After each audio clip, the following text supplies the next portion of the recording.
If you're profitable na dun sa strategy mo na yon, stick ka na lang dyan, huwag ka na mag-eksperimento. Kaya hindi mo na kailangan pahirapan yung sarili mo. Kung profitable ka na sa ginagawa mo, stick ka na ron. That's it. Yun, that's Diba? Yung pa nagustuhan ko rito, yung approach kasi natin is sobrang simple. Yes. Sobrang simple. You Yes. don't need to be a rocket scientist para matutunan ng mga bagay-bagay rito. True, true. Yun ang nagustuhan talaga. Saka yung support. Support talaga ng community, sobra. Yes. Psychological support especially.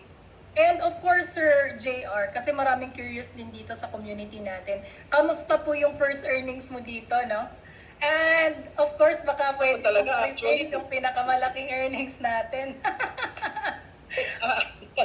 Actually kasi talaga, hindi ako yung tao na nagre-reveal ng mga ganito, even, pero sa request ni Coach MJ, kasi sa kanya ko lang talaga sinend eh. Even sa group natin, hindi ko sinend. So, request si Coach MJ na i-share ko. So, nung nag-jumpstart uli ako sa trading ko na to, yung first day ko uli, actually first day, as a new again dito sa NOAA, dito sa community natin, I earned $492 in just one trade. Woo! Grabe! Grabe, galing ah! Yun lang. That's it for me. End of the day na po yun. So, ang nagustuhan ko kasi rito yung financial and time freedom mo eh. So, I trade, siguro yung trade ko na yun, it took me only 5 minutes, 6 minutes. Oh, 5 minutes. Isang candle lang, tapos na ang araw ko. Oh, galing. Sir,